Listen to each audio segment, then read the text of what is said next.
Welcome to CogniTale, unlocking ancient stories, where the dust of time cloaks tales yearning to break free, their whispers trapped in the shadows of forgotten ages.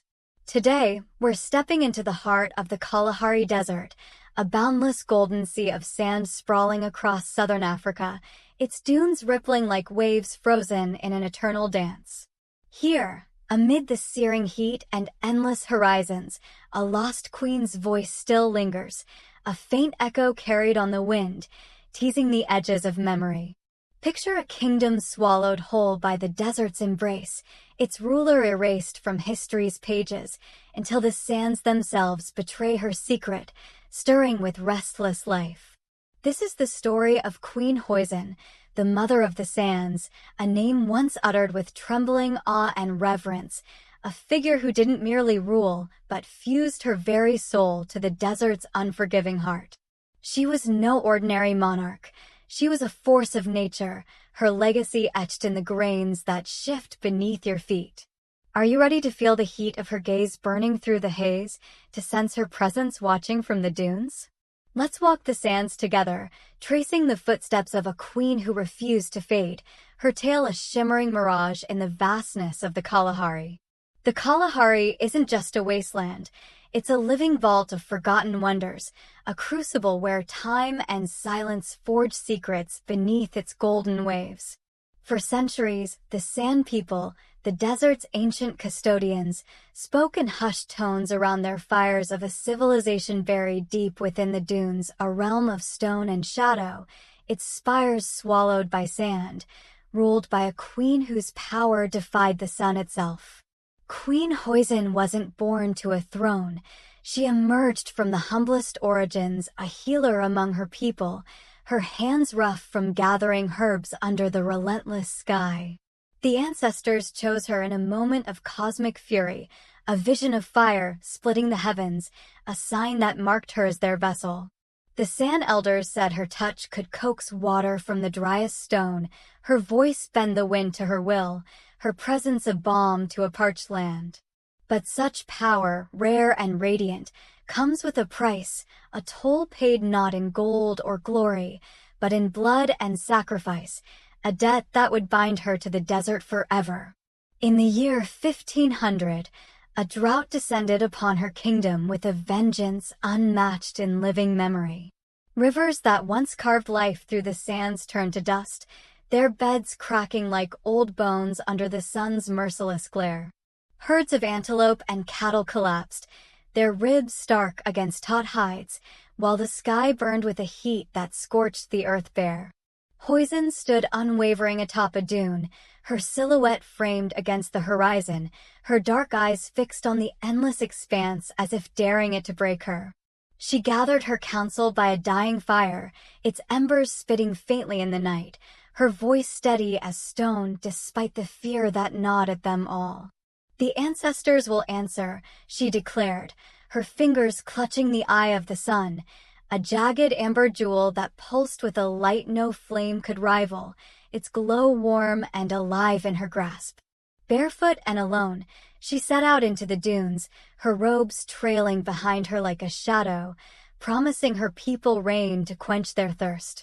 On the seventh night, the sky bled red, a crimson wound torn across the heavens, and a sandstorm rose with a roar, swallowing her whole, its howl drowning out the cries of those she left behind. Her people waited, their hope fraying with each dawn that broke without mercy. Weeks stretched into months, and their whispers of faith turned to wails of despair, their voices lost in the wind that scoured their homes. Without her, the kingdom crumbled, wells dried into hollow pits, stone walls fell under the weight of encroaching dunes, and the desert marched in with relentless hunger, reclaiming what it had loaned them. The sands say she traded her life for theirs, her sacrifice lifting her to guard the sands as an eternal sentinel, her spirit woven into the very air they breathed. Others, their tongues bitter with blame, claimed she cursed them for their weakness, her essence trapped within the eye of the sun, a prisoner of her own power. Centuries later, explorers stumbled upon carvings half buried in the dunes, a queen with arms outstretched, her eyes aflame with an unearthly light, sand curling around her like a protective cloak. Was it proof of her reign, or a warning etched by hands that feared her return?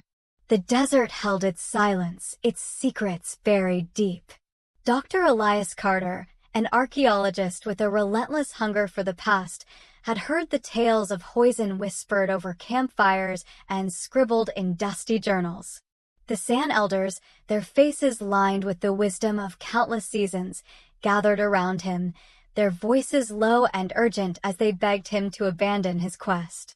"She sleeps beneath the sands," they warned, their eyes darting to the horizon as if she watched them even now, "but she sees all who disturb her rest."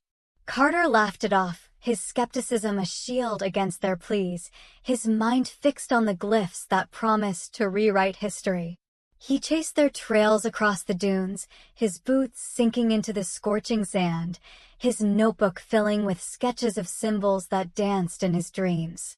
That first night in the desert, as the stars burned cold overhead, the wind rose with a ferocity that shook his tent, a howl that carried her name, Xhoisan, Xhoisan, chanted like a summons, chilling his blood despite the heat that clung to his skin.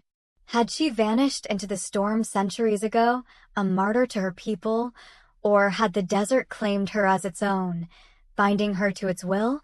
The sands knew the truth, and they were starting to talk, their whispers growing louder with every step he took.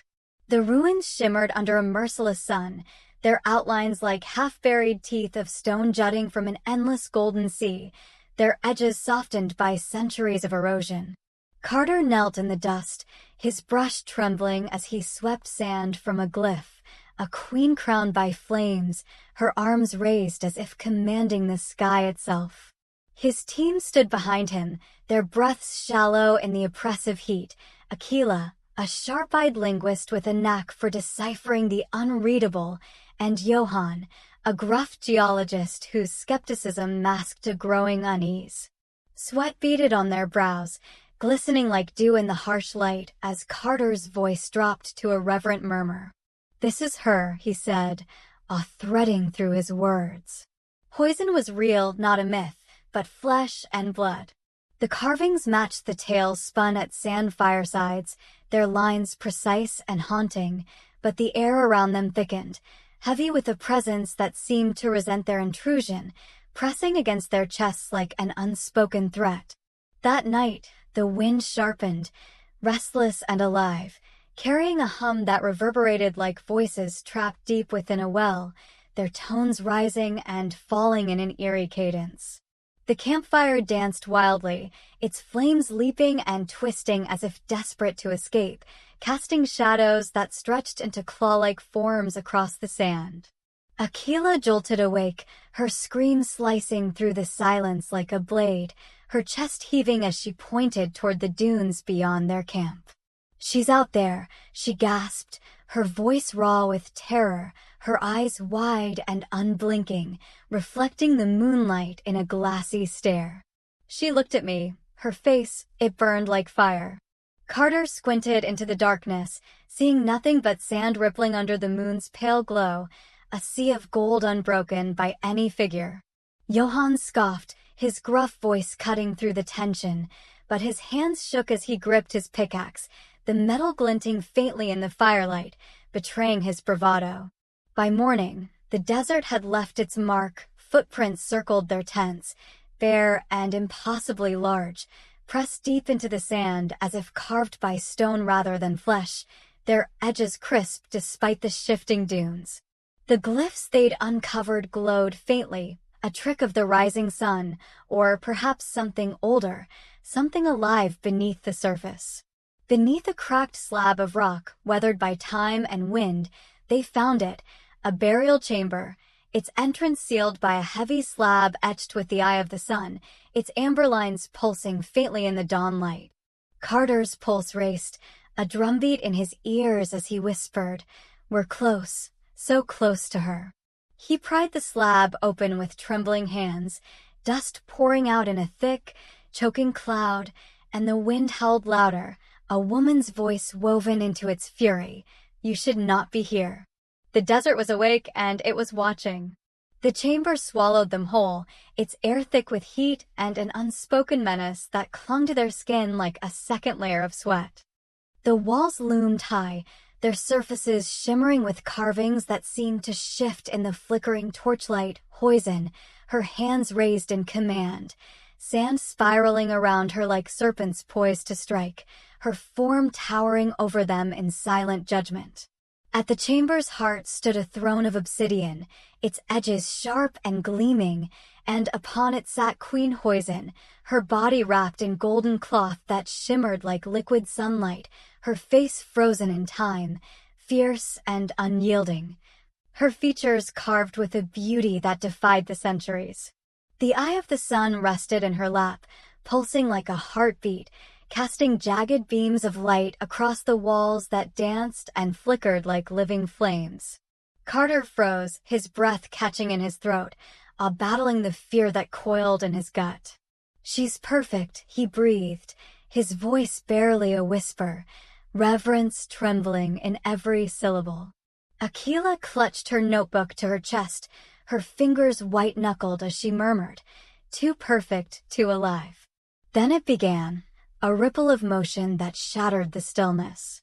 The carvings writhed as if alive, sand trickling from their edges like blood seeping from a wound, dusting the floor in golden streams.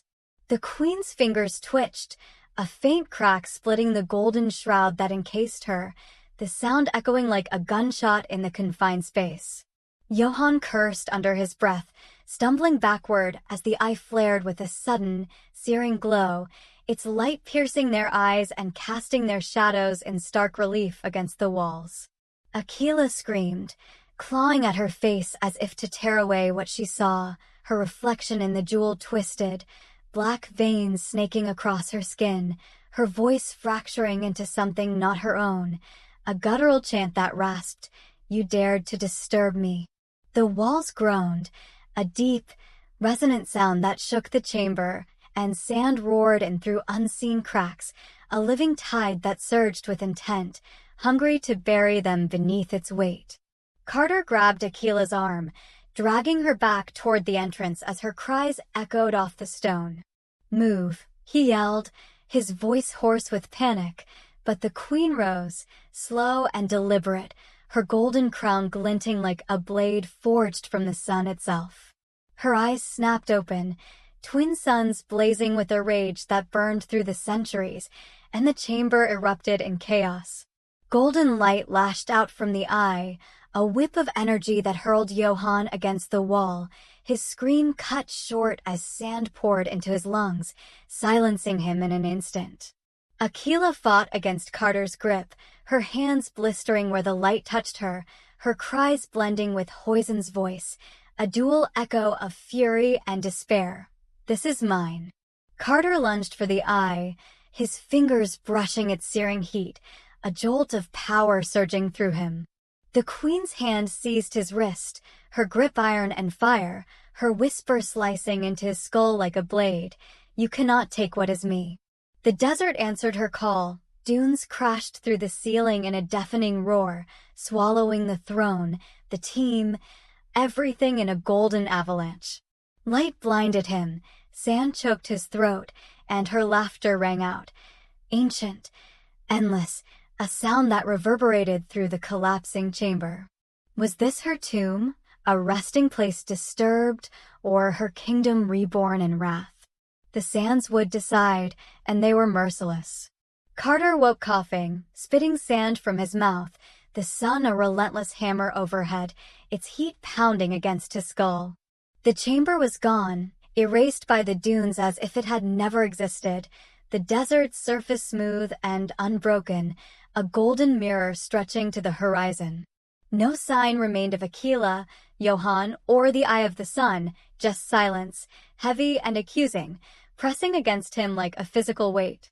His hands shook, burned and raw where Xhoisan's touch had branded him, her words echoing in his mind like a curse. "She watches. She waits."